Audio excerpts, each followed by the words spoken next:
To information act को India का एक बहुत ही कामयाब एक्ट माना जाता है, जिसने इंडिया में गुड गवर्नेंस का एक कॉन्सेप्ट इंट्रोड्यूस करवाया था। लेकिन सवाल यह है कि आप गुड गवर्नेंस के नाम से क्या समझते हैं। गुड गवर्नेंस का सिंपल सा मतलब होता है कि जब किसी कंट्री की कोई पब्लिक इंस्टीट्यूशन सोसाइटी की नीड को देखते हुए आखिर काम क्या क्या करती है, क्या क्या वो इंप्रूवमेंट्स लाती है। तो ये जो कॉन्सेप्ट है इसे आरटीआई ने 2005 के अंदर इंट्रोड्यूस किया था और ये कॉन्सेप्ट सिर्फ इंडिया में ही नहीं बल्कि पूरी दुनिया में बहुत ही ज्यादा इंपॉर्टेंट माना जाता है। तो जब भी हम आरटीआई की बात करते हैं तो दो शब्द सबसे पहले हमारे दिमाग में आते हैं, ट्रांसपेरेंसी और अकाउंटेबिलिटी। पर सोचने वाली बात यह है कि क्या सच ने इस एक्ट ने इंडिया में ट्रांसपेरेंसी लाई है या फिर नहीं। तो आज के इस वीडियो में हम आरटीआई एक्ट से जुड़े सभी एस्पेक्ट को बहुत ही अच्छे से समझेंगे। आरटीआई किसी भी पब्लिक अथॉरिटीज पे लागू होता है। तो आप ये सोचेंगे कि पब्लिक अथॉरिटीज कौन कौन सी होती है, तो जो भी प्राइवेट इंस्टीट्यूशंस ना हो वो सभी की सभी पब्लिक अथॉरिटीज होती है। लेकिन आरटीआई एक्ट के तहत पब्लिक अथॉरिटीज उन इंस्टीट्यूट्स को कहा जाता है जिन्हें पार्लियामेंट या स्टेट लेजिस्लेचर ने कॉन्स्टिट्यूशन द्वारा दिए गए पावर से खड़ा किया हो, जैसे कि गवर्नमेंट फंडेड एनजीओज। तो हर सिटीजन के पास ये राइट्स होते हैं कि वो इन पब्लिक अथॉरिटीज के पास जाकर इन्फॉर्मेशन आरटीआई एक्ट के तहत मांग सके। और इस आरटीआई एक्ट के अंदर पीआईओ के बारे में भी लिखा गया है। पीआईओ का मतलब होता है पब्लिक इन्फॉर्मेशन ऑफिसर, और ये जो ऑफिसर्स होते हैं ये किसी भी इंसान के रिक्वेस्ट पे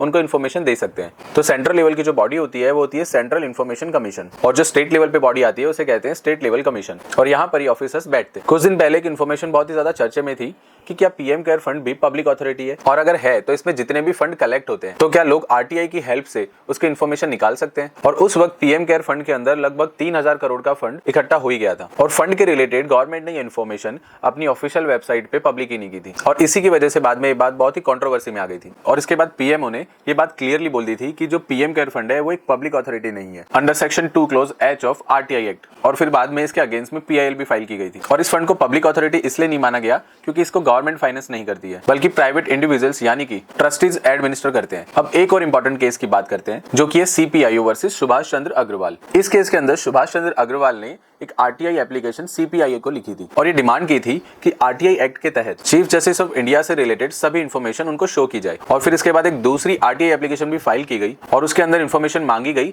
3 सुप्रीम कोर्ट के जजेस के अपॉइंटमेंट के रिलेटेड। और ये 3 जजेस थे justice A Ganguly, justice H Datta और जस्टिस RM लोधा, जिन्होंने दूसरे सीनियर जजेस की जगह ली थी अपॉइंटमेंट के पर्पज से। इनफैक्ट एक तीसरी आरटीआई एप्लीकेशन भी फाइल की गई चीफ जस्टिस ऑफ इंडिया और स्टेट के एसेट्स के जुड़े इन्फॉर्मेशन को निकालने के लिए। और सवाल ये था कि क्या सीजीआई के ऑफिस भी पब्लिक डोमेन की अथॉरिटीज में आते हैं या फिर नहीं। तो फिर अल्टीमेटली डिसाइड ये हुआ कि सीपीआईओ जजेस की पर्सनल एसेट्स और बाकी की डिटेल्स बिल्कुल डिस्क्लोज कर सकता है, क्योंकि सीजीआई ऑफिस पब्लिक अथॉरिटीज के अंदर ही फॉल करता है। और सबसे कॉमन प्रॉब्लम जो हमेशा आरटीआई फाइल करते हुए आती है ये वही होती है कि जिस इंस्टीट्यूट से इन्फॉर्मेशन निकालने के लिए आप आरटीआई फाइल कर रहे हो वो पब्लिक अथॉरिटी है या फिर नहीं। क्या आपको पता है कि अगर कोई इंस्टीट्यूट प्राइवेट है और अगर वो पब्लिक अथॉरिटीज के अंदर फॉल नहीं करता तो भी कुछ ऐसे कंडीशंस होते हैं जिसके अंदर एक प्राइवेट बॉडी के ऊपर भी आरटीआई एप्लीकेबल करता है। फॉर एग्जांपल, अगर आपको अपने किसी प्राइवेट स्कूल के अंदर आरटीआई लगाना है, कुछ इन्फॉर्मेशन आपको वहां से लेनी है, तो आप डायरेक्टली आरटीआई एप्लीकेशन स्कूल को नहीं दे सकते। लेकिन अगर आपको इन्फॉर्मेशन चाहिए तो आप अपनी आरटीआई एप्लीकेशन उस गवर्नमेंट अथॉरिटीज को दे सकते हैं जिसके अंडर में वो स्कूल रजिस्टर है। यानी कि इनडायरेक्टली आरटीआई एक्ट के हिसाब से कोई भी प्राइवेट इंस्टीट्यूट जिसे गवर्नमेंट फंड करती है या फिर पब्लिक प्राइवेट वाले इंस्टीट्यूट, आरटीआई उसे कवर कर लेता है। तो आरटीआई एक्ट इन सभी इंस्टीट्यूट को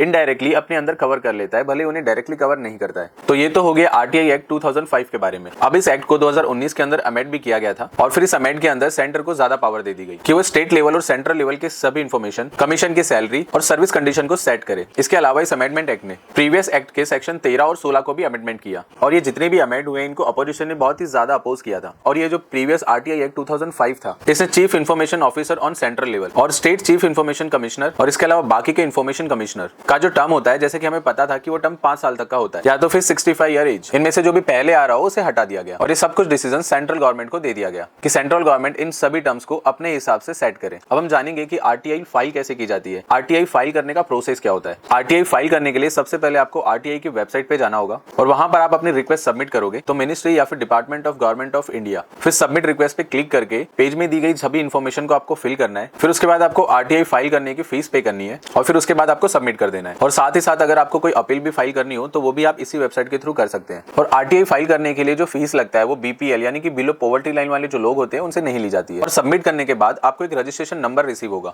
आपकी आरटीआई एप्लीकेशन फाइल होने के बाद में। और अब एक शॉकिंग फैक्ट कि आपको पता है आरटीआई एक्ट लागू होने के बाद ऑलमोस्ट 65 आरटीआई एक्टिविस्ट को मार दिया गया है और इसके अलावा 400 ऐसे एक्टिविस्ट हैं जिनको हैरेसमेंट भी किया गया।